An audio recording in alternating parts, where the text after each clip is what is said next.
kita nggak boleh makan darah karena nyawa makhluk ada di dalam darahnya. Itu seperti itu. Lihat kata jiwa makhluk, nyawa itu adalah kata suhe. Jadi makhluk itu ada suhenya, ada jiwanya ya. Semua makhluk itu, mau binatang, mau manusia itu punya suhe, punya jiwa. Nah, ini firman Tuhan yang bilang, bukan saya. Tidak ada asumsi ya.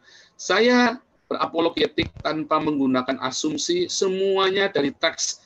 Dan kita buka teks aslinya, karena terjemahan sering salah. Jadi beberapa orang menuduh saya ngubah-ubah ayat. Oh enggak, ini aslinya begitu. Justru translasi itu yang tidak tepat, terjemahan itu. Saya selalu membuka bahasa aslinya. Lihat, sekarang kita beranjak ke spirit. Dalam bahasa Inggris, ruah dalam bahasa Ibrani, pneuma dalam bahasa Yunani. Ya. Kita lihat di Pengkhotbah 3, ya. Pengkhotbah 3 ayat 19. For the fate of humans and the fate of animals are the same. Nasibnya sama, manusia sama binatang. As one dies, so dies the other. Both have the same breath. There is no advantage for humans over animals, for both are fleeting. Ya, 20. Both go to the same place. Both come from the dust, and to the dust both return. Jadi tubuh manusia maupun tubuh binatang, dua-duanya sama-sama tubuhnya jadi debu nanti. Ya. Nah, tapi lihat ayat 21, who really knows if human spirit ascends upward, naik ke atas, and the animal spirit descends into the earth, turun ke bawah. Lihat kita dalam bahasanya Pengkhotbah 3 ayat 19. Ya, kita buka dalam Pengkhotbah 3 ayat 19. Pengkhotbah 3, oke. Mazmur ya, Pengkhotbah 3 ayat 19. Lihat ya, dalam bahasa Indonesia. Ini.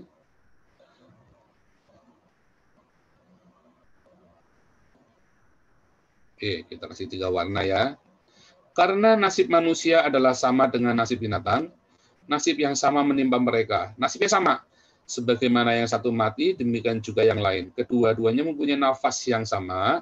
Lihat ya, di sini tulisannya nafas yang sama. Dan manusia tak mempunyai kelebihan atas binatang karena segala sesuatu adalah sia-sia. Kedua-duanya menuju satu tempat, keduanya terjadi dari debu dan keduanya kembali kepada debu. Siapakah yang mengetahui apakah nafas manusia naik ke atas dan nafas binatang turun ke bawah bumi? Ini tulisannya nafas ya, nefes. Nah, kata nafas itu kita balik lagi, ini adalah terjemahan dari bahasa Arab. Nah, yang aslinya itu kalau kita lihat Pengkhotbah 3 ayat 19 tadi, sebentar ya. Pengkhotbah 3 ayat 19. Oke, saya lupa tuliskan sini. Oke, nggak apa-apa. Pengkhotbah 3 ayat 19, kalau Anda lihat, kata nefes di situ berasal, ini sama dengan Pengkhotbah 12, ya. Kita buka Pengkhotbah 12.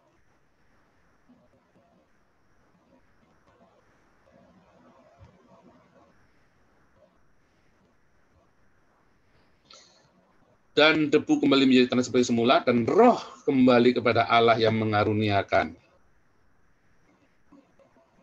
Ya, the breath, the life breath. Lihat, kalau sudah lihat Pengkhotbah 3 ayatnya ya, dalam Pengkhotbah 3 ayat 19, juga sama, Kejadian 2 ayat 7, Kejadian 6 ayat 17, Kejadian 7 ayat 22. Kata nefes di situ berasal dari kata ruah, spirit. Ya.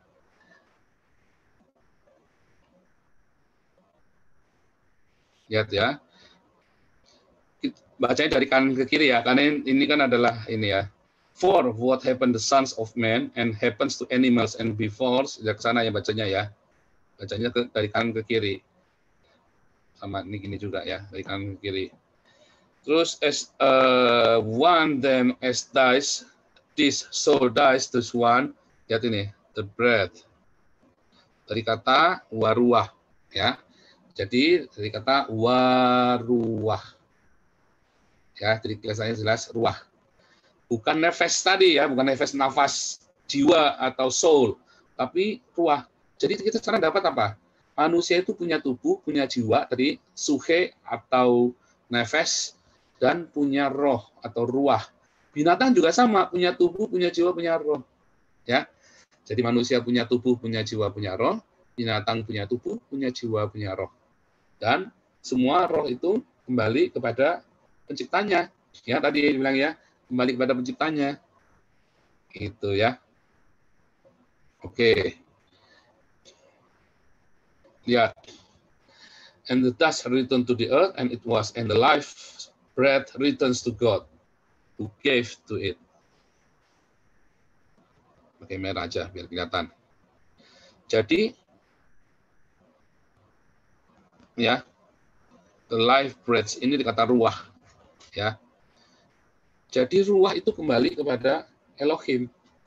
Mengapa? Karena ruah itu punya Elohim. Kita bertanggung jawab sama tubuh dan jiwa kita saja tadi. Makanya Yesus berkata, jangan takut kepada yang membunuh tubuh, tapi tidak dapat membunuh jiwa. Takutlah kepada yang dapat membunuh baik tubuh dan jiwa. Mengapa tidak cerita roh atau pneuma? Karena pneuma ini balik kepada Elohim yang memberikannya. Jadi pneuma itu bukan punya kita, pneuma itu punyanya Elohim. Ya, Anda harus membedakan itu. Ketika Anda berhasil membedakan tubuh, jiwa, dan roh, tubuh dan jiwa itu tanggung jawab kita manusia, ya. Tetapi pneuma itu itu adalah milik Elohim. Ya, tubuh, jiwa, roh. Binatang pun punya tubuh, jiwa, dan roh. Tadi kita sudah lihat ayat-ayatnya. Anda yang ketinggalan bisa simak ulang di YouTube tadi ya, bisa di-scroll.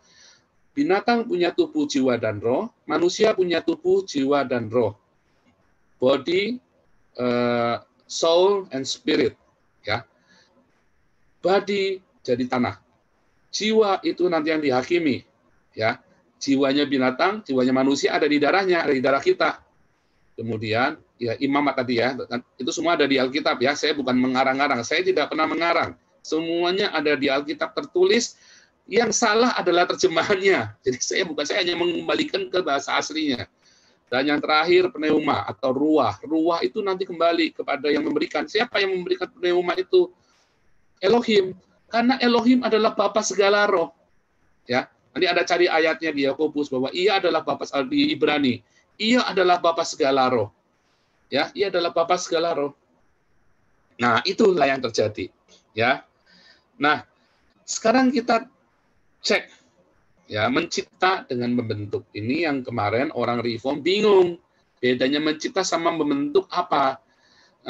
Orang-orang suka bingung bedanya mencipta dengan membentuk. Kita semua dicipta, ya. Ini semua adalah ciptaan, alam semesta termasuk isinya adalah ciptaan. Tapi khusus manusia bukan diciptakan sekonyong-konyong dengan sekonyong-konyong jadi, tetapi ada sebuah proses. Ya, makanya disebut dibentuk. Ya, roh manusia dibentuk, bukan dicipta. Ya, dicipta itu dari tiada menjadi ada. Ya, dari nggak ada menjadi ada. Itulah dicipta. Sebentar. Oke, yang di live Zoom tadi yang mengikuti, kalau mau bertanya boleh ya, sebelum saya lanjutkan dulu. Yang mau bertanya di live Zoom, sebentar saya juga sambil cek yang ada di YouTube. Jadi Anda tahu kesimpulannya, baik manusia dan binatang punya tubuh, punya jiwa, punya roh. Tubuhnya jadi debu, jiwanya itu ada di darah kita, yang kemudian nanti dihakimi. Mengapa jiwa manusia dihakimi tapi binatang tidak? Nah, nanti itu pertanyaan itu. Karena binatang tidak diberi hukum, yang diberi hukum itu manusia. Yang makan buah pengetahuan baik dan jahat itu manusia. Binatang tidak tahu yang baik dan yang jahat. Ketika dia makan buah pengetahuan baik dan jahat, lihat kemarin Adam berdosa, judulnya videonya ya, maka manusia menjadi arum, menjadi telanjang.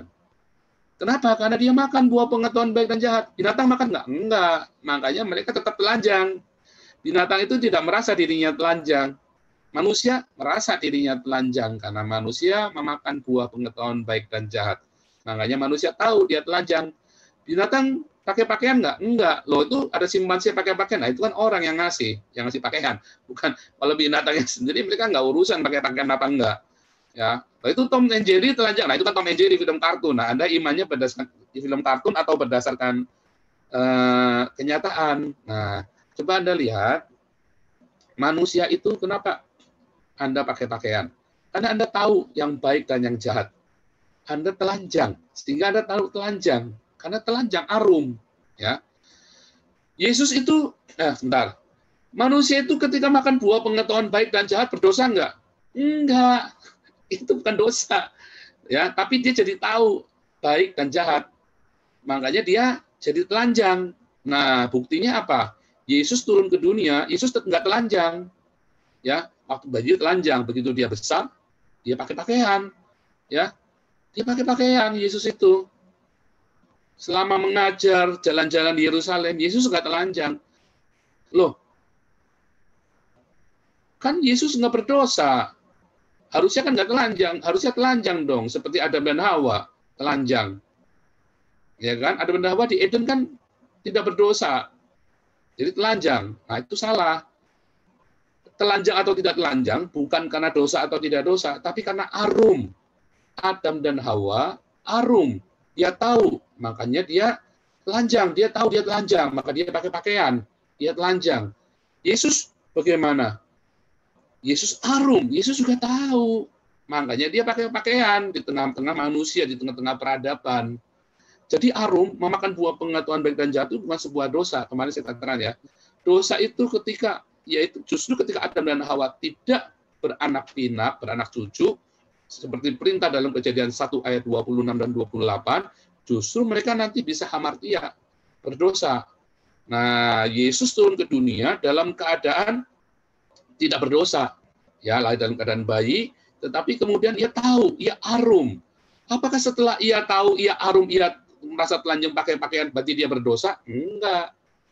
Ya, karena arum itu bukan sebuah dosa, tapi sebuah kondisi bahwa mereka dari tidak tahu menjadi tahu. Jadi mereka dulu tidak tahu kalau mereka tahu. Mereka dulu tidak tahu kalau mereka telanjang. Sekarang mereka tahu kalau mereka tahu. Sekarang mereka tahu kalau mereka telanjang. Itu kata Arum. Lihat video saya kemarin ya. Apakah Adam berbuat dosa? Sama ya, sama seperti Yesus.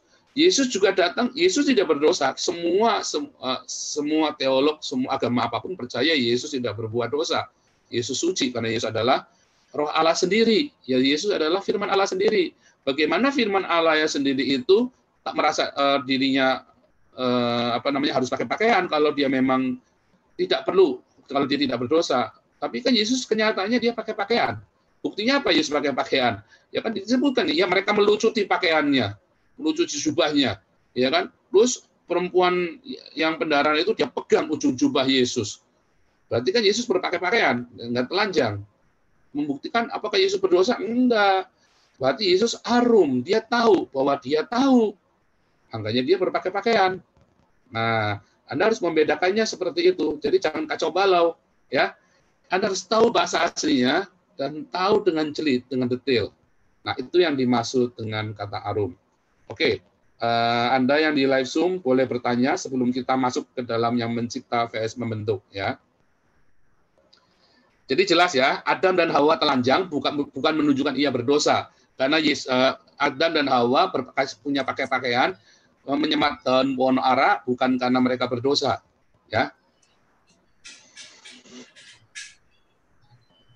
Oke, sekarang Yesus berpakaian bukan karena ia berdosa, sama ya, tapi karena arum, ia tahu, ya, karena Yesus tahu bahwa ia tahu.